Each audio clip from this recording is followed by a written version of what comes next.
Bueno, Jorge, me gustaría arrancar explicando lo que es la institucionalización de una empresa familiar, porque a veces se confunde, a veces en algunos ambientes se mezcla con profesionalización y muchos empresarios familiares se molestan, pero si yo soy una persona profesional, si mi empresa es profesional, ¿por qué no explicamos, Jorge, si te parece, en qué consiste la institucionalización de una empresa familiar?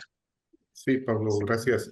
Fíjate, lo que acabas de mencionar es muy común. Tradicionalmente, incluso cuando estamos platicando con empresas, mencionamos el término profesionalización e institucionalización. La profesionalización, como tú acabas de decir, pues es hacer las cosas de una forma profesional, principalmente, aunque también trae otras implicaciones que me gustaría dejarlo para otra sesión. Pero la institucionalización se refiere más que todo a tener estructura institucional dentro de la empresa. ¿En qué consistiría esta estructura?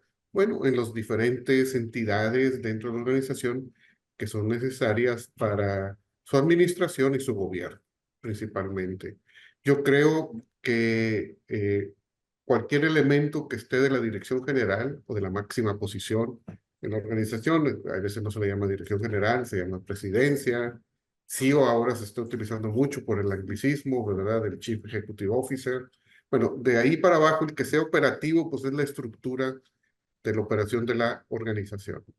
Y eso tradicionalmente tiene cierto nivel de institucionalización, quiere decir que tiene cierta estructura. En empresas muy grandes, bastante formal, en empresas más pequeñas, algunas veces es algo informal, pero sabemos quién se encarga de diferentes áreas, quién se encarga de operación, quién se encarga de producción, quién se encarga de ventas, de administración, todo eso, sabemos quién está, entonces tenemos cierta estructura institucional. Un tema relevante es qué pasa de la dirección general hacia arriba. Y es muy común que en una empresa familiar, pues el director general es el dueño o alguien cercano al dueño, familiar, de primer nivel o de segundo nivel definitivamente, o de otro nivel, ¿verdad? O que sea alguien de mucha confianza del dueño. Eso es común en una empresa familiar. Lo más común es que sea el dueño el que sea ahí o alguien consanguíneo, principalmente el dueño, que haya tenido las capacidades de ubicarse ahí. Pero entonces viene la instrucción de ahí hacia arriba. Tradicionalmente en una empresa familiar es común que encontremos que el consejo de administración o el consejo directivo, como en algunos países les llama, o la estructura que supervisa a la dirección general, no esté muy clara. ¿Sí? Entonces ahí es un tema que empezaríamos con institucionalización. Y luego de ahí hacia arriba, hacia el consejo, digo, hacia el, el, el, la asamblea de accionistas, no el consejo de administración, me refiero, el consejo de administración le responde a la asamblea de accionistas y también ese es otro esquema de institucionalización. ¿Por qué esto es relevante? Como tradicionalmente, cuando va creciendo la familia y el dueño decide, por diferentes motivos, empezar a ceder el mando, que muchas veces se queda él con las acciones de la empresa, entonces él controla. Y pues él sigue dirigiendo, pues al final del día sigue siendo el director, ¿verdad? Pero si empieza a pasar estas acciones a los miembros de la familia, entonces ya empieza a haber más diversidad de opiniones. Y en ese contexto, pues se necesitaría tener pues, estructuras que midan el esfuerzo, los resultados y que apoyen a que se desarrollen las cosas que se desean dentro de la organización. Entonces, más o menos ahí así es Sí, como tenemos las entidades de institucionalización de una empresa familiar y que lo único que están buscando precisamente es que lo que indique la asamblea de accionistas, que es el máximo órgano de la empresa, que se traspase al consejo de administración, que pueden ser miembros de los accionistas u otras personas. Es común que en empresas de mediano tamaño, de ahí para arriba generalmente, me refiero a mediano tamaño, y eso ya lo definirá cada quien. A veces se refieren por número de empleados, A eso se refiere por cantidades, depende de la definición que estén utilizando o por otros medios. Sí. Pues sí pueden invitar consejeros externos, que no estén en la empresa, que no estén en la familia, que no sean accionistas. Esto refiere a un consejero externo. Y ya este consejo de administración, pues es el que le pide cuentas al director y que lo apoya también. O sea, no nomás es decir, a ver qué estás haciendo y por qué lo estás haciendo bien o por qué lo estás haciendo mal, sino el Claro. consejo de administración, y eso yo insisto mucho siempre, no nomás es que me rindas cuentas de qué sucedió en el periodo, cuando entregas resultados, sino también cómo te ayudo como director general, cómo te ayudo director o presidente, como le quieran llamar, a que se desarrolle más la empresa en la idea y en la dirección que se está buscando. Entonces, esa es la principal parte de la institucionalización. No sé cuál ha sido tu experiencia, Pablo, en estos A mí me contextos. gustaría añadir, no, va en la misma línea, me gustaría añadir y contar a todos los que nos acompañan porque a veces se confunde este término con la profesionalización. Y es que en una primera etapa, en muchas empresas familiares, la institucionalización implica la profesionalización. Porque, ¿qué sucede muchas veces? Que hay un punto, una primera etapa que es cuando la empresa toma la decisión de que las personas al frente de la organización sean las personas más capacitadas profesionalmente. En una primera etapa pasa mucho en las empresas familiares que se mezclan roles, todos hacen todo, no hay definido muchas funciones, tampoco hay procesos de selección donde realmente hay la evidencia de que la persona que has seleccionado es la más competente profesionalmente. A veces no se hace medición de por qué no se consiguen los objetivos o quién fue realmente el que consiguió los objetivos, con lo cual no hay información de si realmente están las personas más capacitadas profesionalmente en la empresa. Entonces, ahí sí que, luego, obviamente, luego hay un proceso de otras etapas, ¿no? Que implican la institucionalización, que Jorge las ha mencionado y que podemos profundizar ahora más, si os parece, sobre ese tema, pero sí un llamado a todas las empresas familiares, sobre todo las pymes, las pequeñas, a que hagan ese salto. Es una gran decisión cuando empiezan a cuestionarse si en cada rol, primero si tengo definidos los roles claves de la organización. Y si luego al frente de cada rol tengo a las personas más capacitadas profesionalmente y les doy una autonomía suficiente para que puedan demostrar esa capacidad, ¿no? De alcanzar los objetivos. Muchas empresas familiares en una primera etapa no respetan este principio básico de profesionalidad, ¿no? Que es, si quieres que te vaya bien, pues contrata a las personas competentes, ¿no? Para cada cargo, ¿no? Y ese punto me parece muy importante y lo quería compartir porque sí que es un dolor para muchas empresas familiares dar ese salto. Y a veces te encuentras, Jorge, no sé si a ti te ha pasado, donde cuando les planteas la necesidad de dar este salto, eh, dicen, no, pero es muy costoso la contratación de ciertos profesionales, prefiero hacerlo yo. Entonces empiezan a mezclar roles y esa etapa inicial de profesionalización es muy importante para que se dé la institucionalización. No sé si has tenido la misma Yo experiencia, quisiera, Jorge. Pablo, fíjate que sí y no, discúlpame.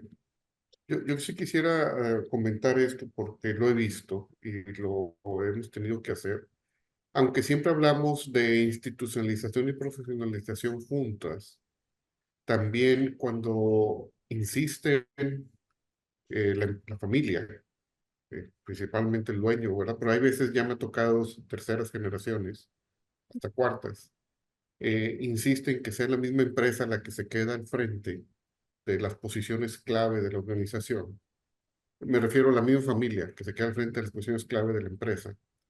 Eh, hemos trabajado en la institucionalización. ¿Por qué? Sobre todo cuando estás en la tercera y la cuarta generación que ya empieza a haber formas de pensar y criterios diferenciados. Al momento que tienes que rendir cuentas a familiares que ya están a este nivel, imagínate, ahorita por ejemplo estamos con una empresa que tenemos 40 personas en la cuarta generación accionistas. Entonces, los familiares siguen siendo los que tienen las posiciones clave de la organización, pero y son capaces, y todavía no las quieren soltar porque llevan muchos años en esto, ¿sí? Pero ya se dieron cuenta que tienen que empezar a rendir cuentas y tienen que empezar también a buscar el apoyo de los miembros familiares para hacer crecer la organización. Entonces, sí es muy conveniente, desde mi punto de vista, cuando menos, lo que yo he visto, que se profesionalice y que se traigan las mejores gentes, definitivamente, sean o no familiares. Esa es la parte de la profesionalización con capacidades y méritos adecuados. Y lógicamente traer a esas personas, como hay que hacer un estudio, análisis y demás, toma tiempo y recursos. Entonces hay veces ahí como que se atoran un poquito en esa decisión. A mí me ha tocado a veces estar hasta 2, 4 años en decidir hacerlo, ¿sí? Y lo cual es, pues es entendible, ¿sí? Y es hasta que se convencen que lo necesitan hacer realmente. Pero por el otro lado, si no entra en un proceso completo de profesionalización, de cualquier manera, cuando la familia empieza a crecer mucho, empieza a haber muchas variedades de opinión, de estilos, de hacer las cosas, de formas, el institucionalizarse es un proceso de calmar mucho a los miembros de la familia para que se entienda qué es lo que se está haciendo y cómo, por qué se está haciendo y qué es lo que está sucediendo. Y ahí es donde la estructura del Consejo de Administración de una forma de desarrollar, pues empieza a funcionar. ¿Por qué?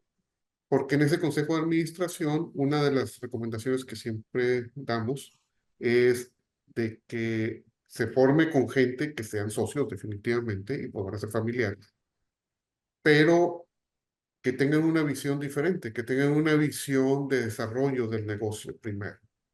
Y lo segundo, que tengan una visión de entender cuáles son sus carencias, ¿sí? ¿Qué es lo que les falta? ¿Por qué? Porque eso es muy común que creemos que somos todólogos y que sabemos todo porque tenemos cierto nivel de experiencia y no sucede así, por desgracia. O afortunadamente, depende como quieras ver.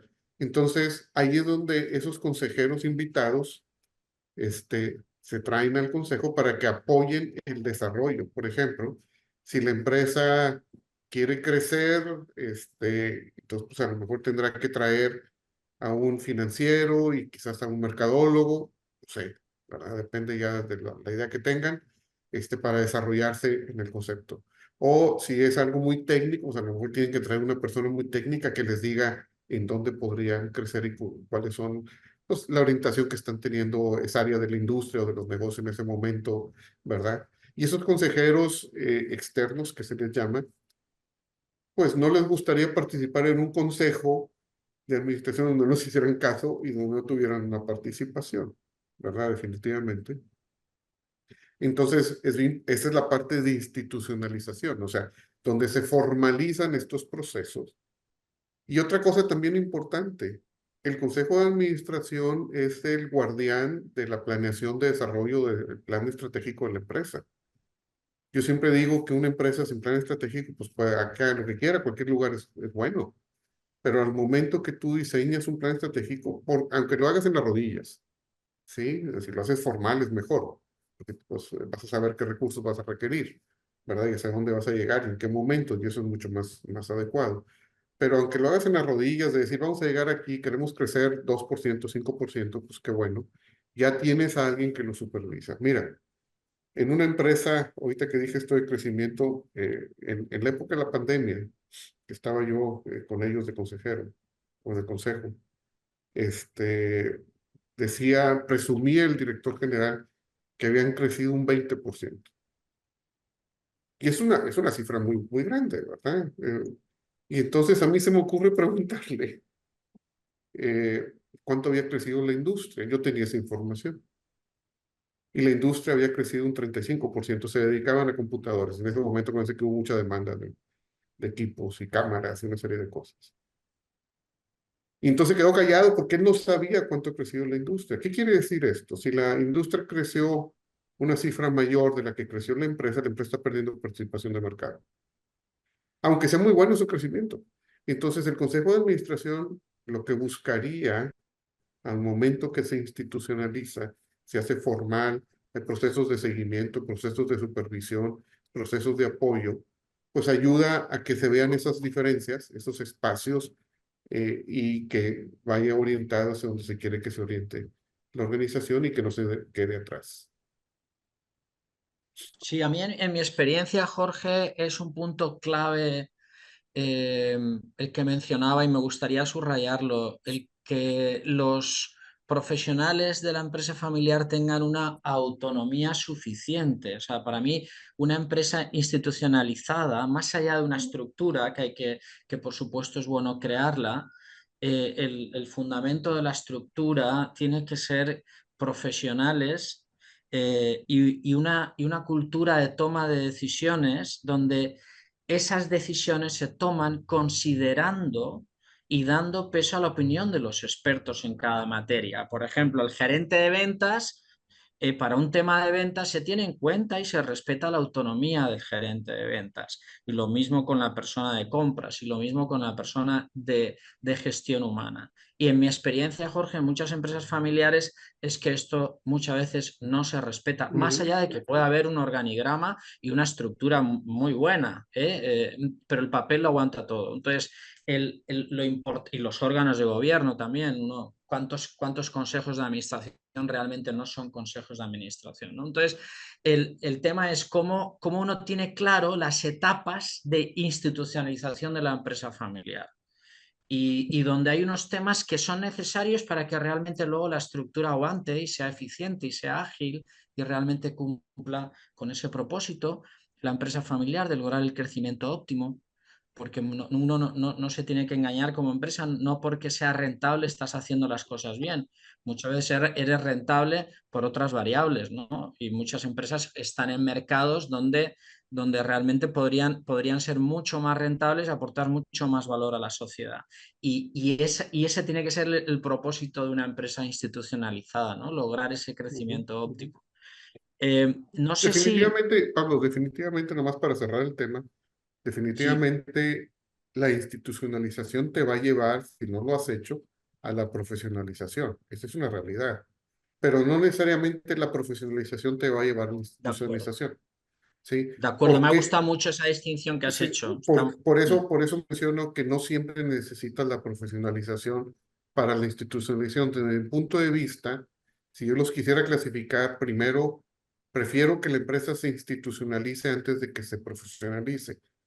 ¿Por qué? Porque yo veo que después de institucionalizarse, va a profesionalizarse porque se va a dar cuenta de lo que tú acabas de decir, que necesito gente capaz, gente que responda, gente que no se vaya a, a refugiar en la empresa, en la familia empresaria, ¿verdad? Porque eso sucede mucho. Presiona, Qué gran dilema has planteado, ¿eh? Para un debate, si presiona. primero va la profesionalización o la institucionalización. No Yo quiero creo que entrar por no, yo creo que la no, institucionalización va primero. Ahí no, vas a batallar para cambiarme. De no acuerdo a lo mis, tengo tan claro. No, no te quiero cambiar, Jorge. No, pero me encanta ese debate. No sé si los que nos perdón, Pablo, nomás escucháis. déjame terminar con Sí, este tema. La, la, cuando tú presionas a una persona para que cumpla lo que quieres que cumpla dentro de una organización, hay muchos mecanismos, ¿sí? Pero si no tenemos esta institucionalización, aunque tengas un refugiado familiar, hermano, sí, un empleado familiar de la familia empresaria, en segundo nivel, tercer nivel, el nivel que quieras, muchas veces esta persona, por protegerse o porque la familia lo quiere proteger, pues va a obstruir el desarrollo de la organización. Ahí donde me refería con la parte de refugiarse. Al momento que hacen la institucionalización y todos lo aceptan, porque también esta es la parte de de la familia empresaria que lo debe de aceptar, acuérdate de eso, empieza a respetarse los roles que tú acabas de describir adecuadamente. Y ahí es donde, desde mi punto de vista, ya puedes hacer la profesionalización. También la puedes hacer junto o antes, ¿verdad? Pero si no la has hecho y has logrado la institucionalización, lo vas a hacer al momento que la institucionalización es respetada por la familia empresaria. Es mi punto de Qué vista. buen punto, qué buen Y es punto, lo sí, que yo he sí. visto con varias empresas con las que hemos trabajado. No, y es verdad, yo estoy tienes mucha razón, Jorge, ¿eh? Porque eh, mm, hay casos que hay una empresa, por ejemplo, familiar aquí en donde me encuentro, en Paraguay, con la que conozco muy cerca, estoy trabajando quinta generación, muy poquitas empresas familiares llegan a la quinta generación. Y efectivamente ha ido ganando en procesos de institucionalización y en cambio hay elementos todavía vacíos en ciertos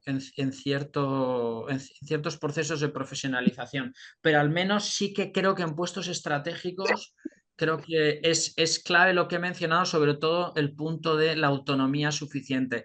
Hay que dar el salto, no sé si alguno de los que nos acompaña está en esa empresa familiar, donde el líder toma decisiones que no le corresponden y no tiene en cuenta el criterio de los talentos o de las gerencias. Creo que ese punto me parece muy importante. Eh, que haya funciones claras, roles claros, objetivos claros y se respete la autonomía de cada uno, de cada profesional que está al Ujú, frente ujú, ujú. de esa función, de ese rol. Yo tenía, Jorge, porque nos quedan unos 10 minutos y luego pasamos a las preguntas de las preguntas que nos han hecho, de las personas que nos siguen. Nos encantaría mm, que nos hicierais comentarios o preguntas que conecten más con vuestra realidad concreta para poder ayudaros. Jorge, tenía aquí una pregunta. No sé si quieres profundizar un poquito más sobre qué es una transición hacia una empresa familiar institucionalizada y por qué es tan importante este proceso. Ahorita hemos estado hablando sobre la empresa, pero la familia también tiene que hacer procesos de institucionalización. Tradicionalmente tenemos a los miembros familiares, desde los abuelos hasta los nietos, y en algunos casos ya se llegan a los bisnietos, ¿sí? Y se extiende también la familia horizontalmente. Tenemos las partes relacionadas, estamos hablando de los no consanguíneos, ¿sí? Yo les digo agregados comerciales en general, así como una, una cosa chusca, ¿verdad? Aunque no deja de ser serio. Y todo este conjunto de personas, pueden ser pocas o muchas, desde bebés hasta gente adulta, pues son los que son la familia. Pero todas esas personas, sobre todo cuando estás hablando de terceras, cuartas o quintas generaciones, a mí no me ha tocado hasta cuarta generación trabajar, pues ya empiezan a ser mucha gente, con diferentes formas de pensar, muchas veces con atípicos o diferentes intereses, también ubicados en diferentes lugares geográficos, a veces de mucha distancia y usos horarios diferentes, y que se reúnen poco. ¿Por qué? Pues lo mismo, ¿verdad? O hay veces tenemos la familia que se reúne muy seguido porque todos viven juntos y son pues muy fiesteros y les gusta mucho las reuniones familiares y todo eso, y eso también está bien, ¿sí? Pero un grupo unido y un grupo también unido, pero no físicamente, pues tienen que tener estructuras de comunicación con la familia y estructuras de desarrollo de ellos mismos. Y allí también existe un proceso de institucionalización, porque todos juntos, si lo comparamos con la familia, pues es la asamblea familiar. O sea, cuando tenemos una reunión de todos, pues realmente tenemos una asamblea. Quizás no hablamos de cosas de la empresa, pero hablamos de cosas de la familia. Pero si están muy involucrados los miembros en la empresa, muchos de ellos es muy común que dependen su ingreso económico de la empresa, pues empiezan a platicar de muchos temas en diferentes momentos que quizás no son los adecuados. Mm. Entonces, la institucionalización en esta parte se refiere a que pues, se cree de esa asamblea de familia, pues también lo que se conoce como el consejo familiar. Y el consejo familiar no es otra cosa que un grupo pequeño de familiares que tiene ciertas actividades de desarrollo de la familia, pero una de las actividades importantes también es que ellos son los que tienen contacto con la empresa familiar. Y eso empieza a crear un vínculo institucional. ¿Por qué? Porque ya no habría todos los miembros de familia preguntándole a la empresa, pues cómo le está yendo, cuándo les van a dar sus monumentos o los recursos o sus utilidades o lo que sea, cosas así. No les tienen que, ya no todos los miembros de familia pueden contactar a la empresa porque ya empieza a haber un proceso institucional. Por ejemplo, si es muy común que haya tengo un colega también de empresas familiares de Monterrey que dice los juguetes de la familia, hay ciertas cosas, departamentos en alguna playa, por ejemplo, cosas así, yates algunos tienen, o vehículos deportivos, etcétera, que pues hay que ponerles orden y muchas veces están a nombre de la empresa por Mm, cuestiones fiscales, por conveniencia, por lo que sea, ¿sí? Y entonces hay que controlar eso, bueno, ese es otro vínculo institucional. Si necesito un espacio, por ejemplo, para una fiesta y la empresa tiene un espacio que es agradable y le conviene a algún miembro de la familia, esa parte tiene que ser a través de un proceso institucional. Porque si no, todo el mundo puede ir a pedir cualquier cosa, ¿sí? Entonces, esa transición no es fácil. Y esa no, institucionalización en ambos de sentidos, acuerdo. en ambas partes, pues tiene que empezar a fluir y acostumbrarse. Y este es un proceso que conozco una empresa en Mérida, en México, que lleva 7 años y no han terminado, pero han avanzado mucho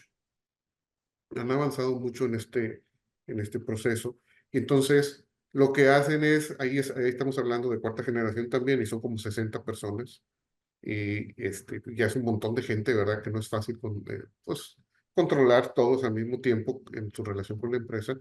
Y ahí sí hicieron el proceso de profesionalización, Pablo.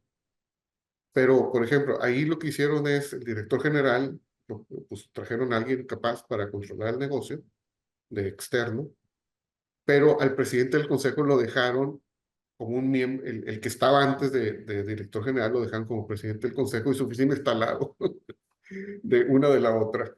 Entonces tiene mucha intervención todavía, aunque me decía el director general que cada vez era menos. Pero lo que voy esa fue la forma en que ellos han encontrado de tener esa conexión y que también conectara con la familia. Entonces, esos procesos, esa transición no es simple oye, es que yo pedía directamente y me daban, ahora tengo que seguir un caminito. Bueno, pues sí, hay que seguirlo. Otra cosa que puede surgir aquí es que miembros, conforme van creciendo, pues participan en la empresa. Entonces no pueden participar todos, no hay capacidad para todos. ¿Cómo desarrollamos negocios nuevos? También forma parte de eso. ¿Qué tal si alguien, mi pareja, puede ser proveedor de la empresa o quiere comprarle a la empresa? A veces hasta para comprarle, quiero que me hagas un descuento. Jorge, perdona que te interrumpa porque quiero tocar otros temas que me parecen importantes.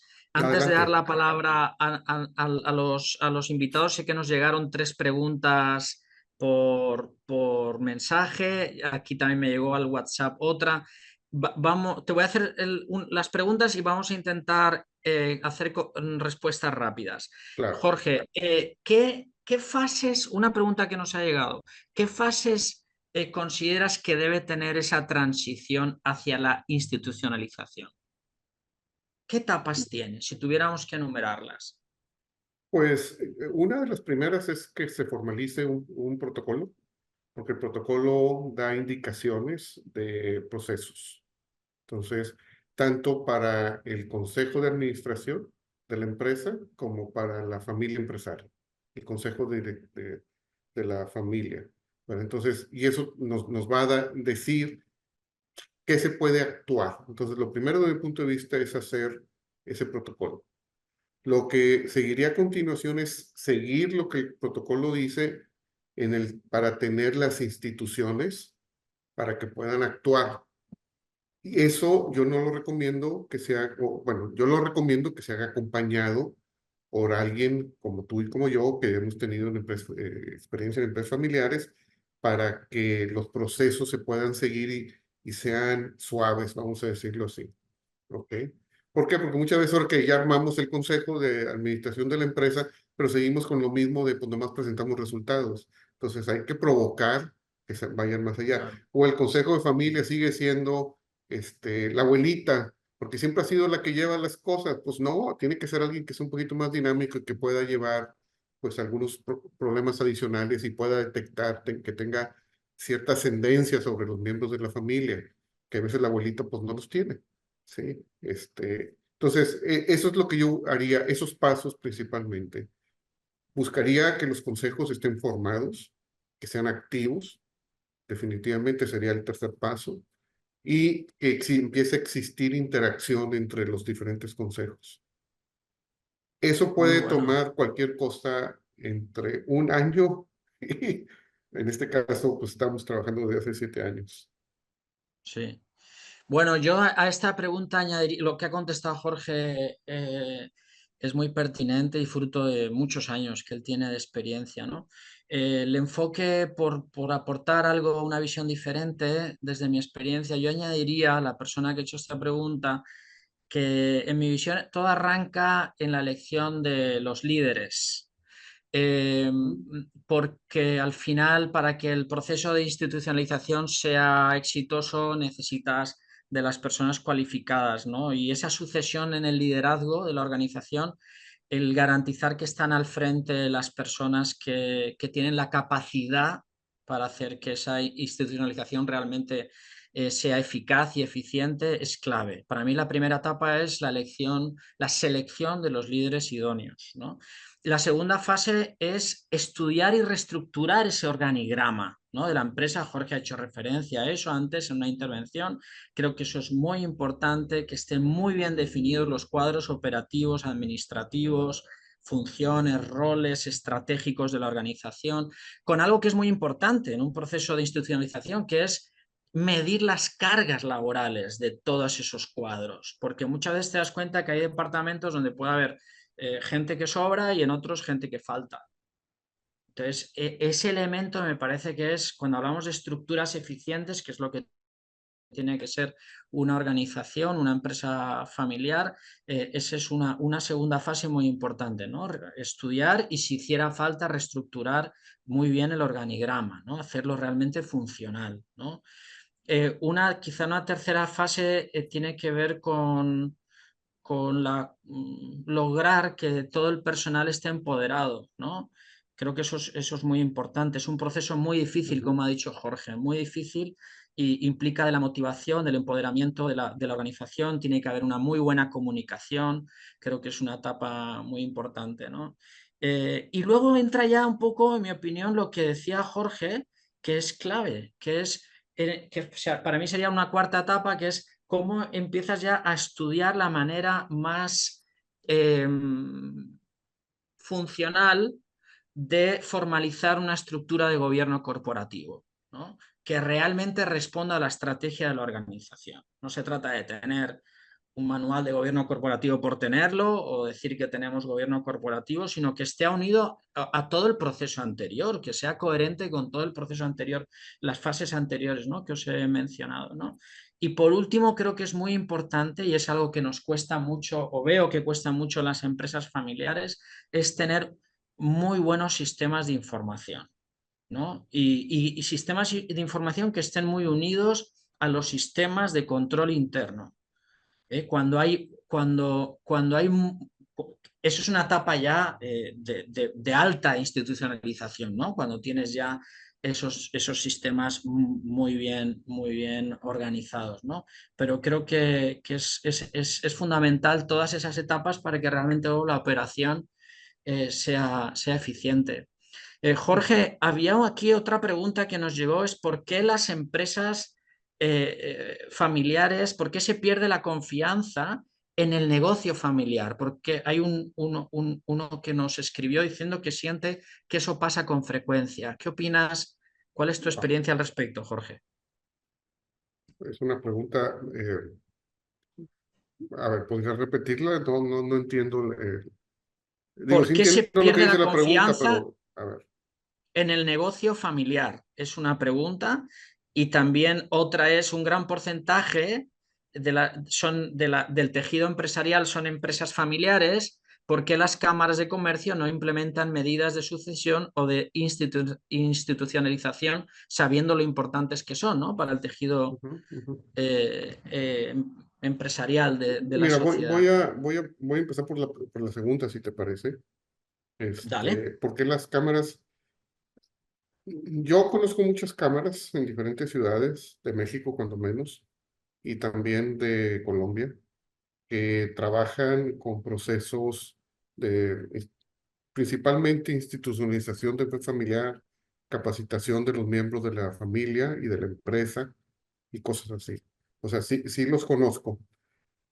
Lo que sí hay que reconocer, y quizás eso ayuda a responder la segunda pregunta, entonces quise empezar pero la primera pregunta, es de que es muy común, y esto me ha tocado muchas veces, que los miembros de la familia que están en la empresa y miembros familiares que también no están, asisten a estas sesiones de trabajo, cursos, se emocionan y cuando quieren empezar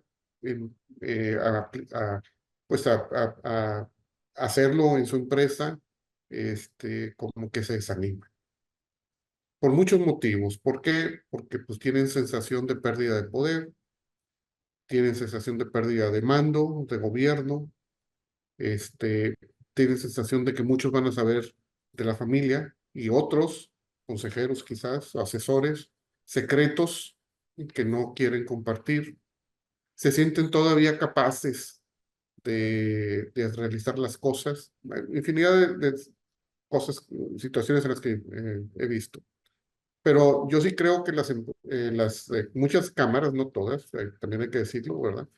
Sí tienen esa intención. ¿Por qué? Porque la gran mayoría de las empresas, el 80 y tantos % de las empresas tradicionalmente son empresas familiares. Ahora, la pérdida de confianza, me llama mucho la atención la pregunta, nunca la había visto de esa forma. Eh, Quizás algunos miembros de la familia cuando empiezan los procesos de institucionalización, pues podrían perder algo de confianza porque dicen, ya no me voy a poder acercar a la empresa. Pero también podría ser que la empresa, perdón, pues no está teniendo sus mejores épocas, los recursos empiezan a escasear, sus rendimientos no son los esperados y a veces puede ser que no esté, pues, dando a sus familiares, pues lo que les estaba dando, ¿verdad? De recursos. Entonces, esa es una pregunta un poquito más ambigua desde mi punto de vista, pero sí puede ser que sea relacionada por los otros motivos que he comentado. No sé tú, Pablo, ¿qué opinas? Se me hace un poquito rara la Sí. pregunta, ¿verdad? De pérdida de confianza. Bueno, Este, yo la verdad es que no dice mucho más la persona, lo escribió ahí en el mail al registrarse en este foro. Mi opinión es, respecto a lo primero, comparto contigo que mi experiencia en Colombia, en Argentina, en varios países, en España, hay cámaras haciendo un montón de trabajo y muy bueno para apoyar a las empresas familiares. Entonces, una lástima la experiencia de esta persona, no dice de qué país escribe. Si está aquí conectado, por favor, con toda confianza, puede aclarar la pregunta. Yo la interpreto que pero es una interpretación de que habla de pérdida de confianza de miembros de la familia en el negocio familiar, ¿no? Y si es correcta mi interpretación, yo creo que es lo mismo. Las causas son muy variadas y es lo mismo que te sucede con una persona. ¿Por qué pierdes la confianza en alguien? Pues porque te falla, porque te falta el respeto. Porque respeto, por ejemplo, puede ser que no te respete una decisión. Yo recuerdo el caso de una empresa familiar de Aragón, del norte de España, que conozco muy bien, y donde el papá se enfermó, estuvo hospitalizado 4 meses y los hijos, tiene 4 hijos en la empresa familiar trabajando, distintas gerencias, pues tomaron decisiones y su papá le había dado un amago infarto, entonces no querían darle noticias de la empresa porque a ver si ahí iba a tener otra recaída, otro infarto, entonces no le dijeron nada. Y luego él, tampoco había nada importante, era la gestión diaria, ¿no? Pero era el típico fundador que está en el día a día, ¿no? Bueno, cuando salió del hospital y volvió a la empresa, empezó a echar marcha atrás a las decisiones de sus hijos. Es una manera de faltar al respeto de la gente. Si yo soy el gerente de un área y he tomado una decisión, respétala. Y si me he equivocado, saquemos aprendizaje, pero no me dejes mal delante de todo mi equipo, ¿no? Entonces, ¿cómo pierdes la confianza en el negocio familiar? Cuando no te respetan tus talentos, no te respetan tus ámbitos de poder, cuando lo que decía Jorge, cuando los resultados no se dan, pero hay una causa de que los resultados no se dan, cuando hay malas prácticas, cuando no hay meritocracia, cuando se favorece a gente que no habría que favorecer. Y O todo cuando, eso, la falta de valores, en definitiva, la falta de valores son los que acaban mermando la confianza y muchas veces ujú, pasa en las generaciones más jóvenes, por desgracia, que ven ciertos comportamientos que no comparten y entonces pierden la confianza, ¿no? Pero como todo en la vida, hay cosas que se pueden recuperar si se hacen las cosas bien. Entonces a la persona que ha hecho esta pregunta es más bien darle la vuelta y decirle, existe la posibilidad de recuperar la confianza. Y es un trabajo muy bonito, que sé que Jorge también lo ha hecho, yo lo he hecho con varios clientes, donde con la familia haces un muy buen diagnóstico de la riqueza socioemocional que hay en la familia empresaria y elaboras un plan de acción para que realmente mejoren esas relaciones y como bien ha dicho esta persona, tienen que ser las relaciones basadas en la confianza. La confianza se puede destruir, pero también se puede construir. Y construir. esa sería como la invitación. Un tema importante de lo que acabas de decir, Pablo, en el ejemplo puntual que pusiste de esta empresa de Aragones, de seguro ahí faltaba institucionalización. Entonces la institucionalización, también la falta de institucionalización genera esos problemas y genera esa falta de confianza. Es infinidad los motivos realmente por los que la confianza de la familia o de los miembros de la familia se llega a perder en la empresa. Fíjate que en este caso estaba el consejo de administración, había distintos comités, estaba el organigrama, las Ujú. gerencias, pero cuando hay una persona que tiene la mayoría accionaria y tiene una actitud autoritaria en su estilo de liderazgo, no, No hay mucho que hacer. no hay mucho que hacer, ¿no? Pero al final del día Entonces, esa pero persona quizás no estaba convencida de lo que no se estaba había hecho. respetando la Sí, razón de ser de la institucionalización, en eso estoy de claro. acuerdo contigo. Pero Sí, ves sí, lo sí. mismo, o sea, esa institución no estaba bien, digamos, asentada todavía en la empresa. Mm. Muy bien, Pablo. Bueno, Bueno, qué preguntas hay del público? Podéis ponerlas aquí por escrito, podéis abrir el micrófono. Desde España nos acompaña José Álamo, que él tiene una metáfora, papá, no sé si te puedes animar, una metáfora muy práctica para entender lo que es la institucionalización de una empresa familiar. No sé si nos la quieres compartir de manera breve. Sí, muy bien. Realmente he disfrutado mucho escuchándoos porque habéis dicho una cantidad de cosas muy útiles para cualquier empresario familiar. Bueno, a mí me gusta mucho recurrir a ejemplos pues muy de la vida real, ¿no? Y la institucionalización para mí eh, pues es como en la naturaleza hay animales que son invertebrados y hay animales que son vertebrados. Lo- es como institucionalizarse, es como pasar de ser invertebrado a vertebrado. Los invertebrados, pues son los mosquitos, insectos y tal.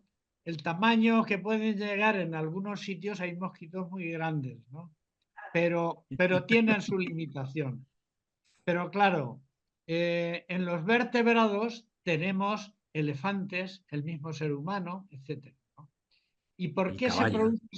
por qué se produce ese milagro? Pues por las vértebras.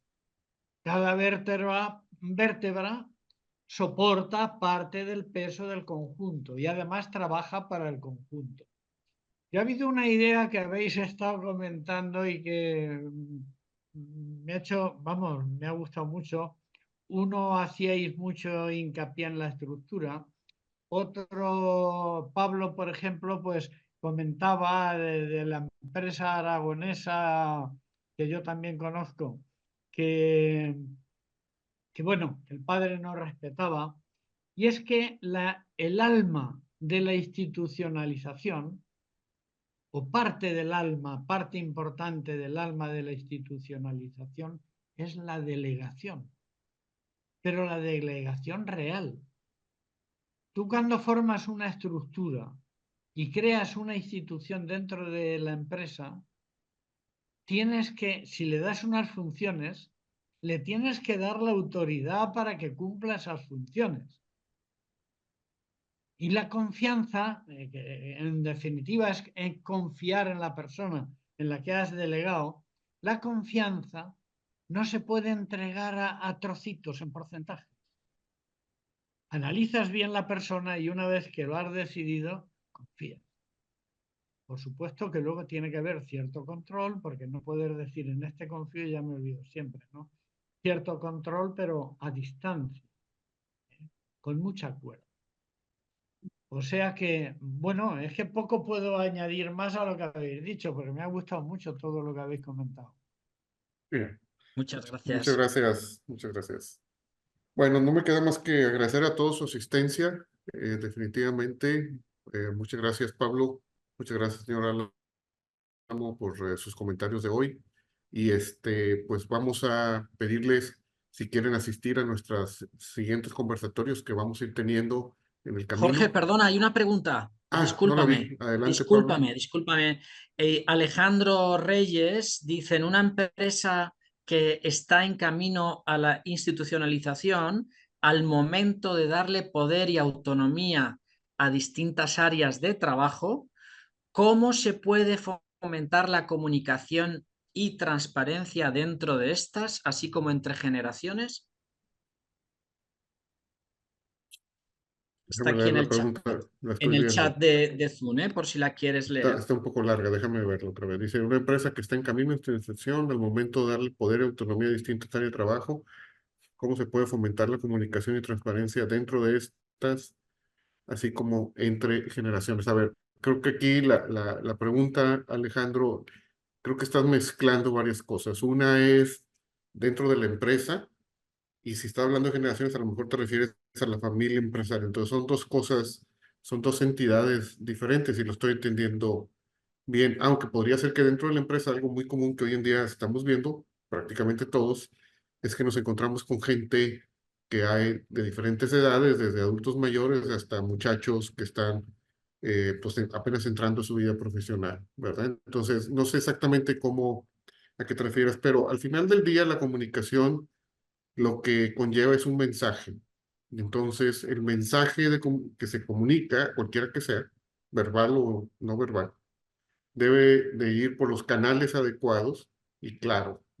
Y si hay una situación donde no se entiende ese mensaje en cualquiera de estos procesos, entre la familia y la empresa, o entre la familia, en la empresa y la familia, o entre los miembros de la familia, o entre los miembros de la empresa, pues se debe de aclarar. Y se debe aclarar de uno a uno, y se debe aclarar tan pronto surja pues, la falta de entendimiento. Creo entender más o menos la pregunta por ahí, Pablo. No sé tú qué opinas. Sí, la verdad que la pregunta puede interpretarse de varias maneras. Alejandro, con la intención de sumar y esperando interpretar bien tu pregunta, si es un tema de comunicación dentro de la empresa, asuntos de la empresa, yo te diría que los canales ordinarios, ¿no? Que son los distintos comités que se crean en las organizaciones cuando tienen que sacar adelante distintos proyectos y siempre hay líderes de esos comités que tienen que crear los escenarios para reunirse periódicamente y hacer circular la información, ¿no? Hay empresas que manejan aplicaciones porque a veces son personas que no viven en las mismas ciudades. Ya el sistema de información para hacer circular esa información, pues que lo defina cada empresa, pero va muy unido a las gerencias y a los comités que se forman para generar esa comunicación entre las gerencias claves que participan en los distintos proyectos que saca adelante una empresa. Pero si te refieres ya, porque por el final de tu pregunta, dentro de la familia, porque hablas de entre generaciones, podría ser entre generaciones de los familiares o entre generaciones diferentes que puede haber dentro de una empresa, ¿no? Gente senior, gente junior. Si es dentro de la empresa, una cosa que ha funcionado mucho, Alejandro, es tener un buen programa de mentoring. sea, los mentores internos, los mentores dentro de la organización, gente con mucha experiencia, saben con quién hablar, saben a quién te tienen que relacionar, saben qué consejo darte. Y ahí hay una información, un conocimiento muy valioso en los mentores que ayuda a esa comunicación entre generaciones y sobre todo con los más jóvenes que se incorporan a la empresa. Si te refieres ya dentro de la familia, es decir, también el cauce ordinario es el consejo de familia. O sea, yo te diría que una empresa familiar institucionalizada debe también tener, como bien ha dicho Jorge al inicio de este encuentro, también una gobernanza familiar, y el órgano clave es el Consejo de Familia, y el Consejo de Familia es el encargado de que haya una muy buena comunicación y que todas las generaciones de alguna manera dialoguen, ¿no? Con transparencia y con empatía. Entonces sería como mi reflexión. Espero, Alejandro, que algo de lo que Jorge y yo te acabamos de decir te haya servido y haya respondido a tu pregunta. Jorge, yo ni en el WhatsApp ni en el chat de aquí de Zoom tengo más preguntas, entonces, si te Bueno, parece, pues lo bueno, como podemos dejar estaba aquí. cerrando, volvemos a cerrar. Sí, Entonces les decía, muchas pues muchas gracias. gracias a todos por su asistencia. Tenemos ya programada la siguiente sesión en un mes aproximadamente. Por ahí estarán recibiendo el comunicado, y envíenos sus preguntas, si las leemos y si nos interesa responderlas.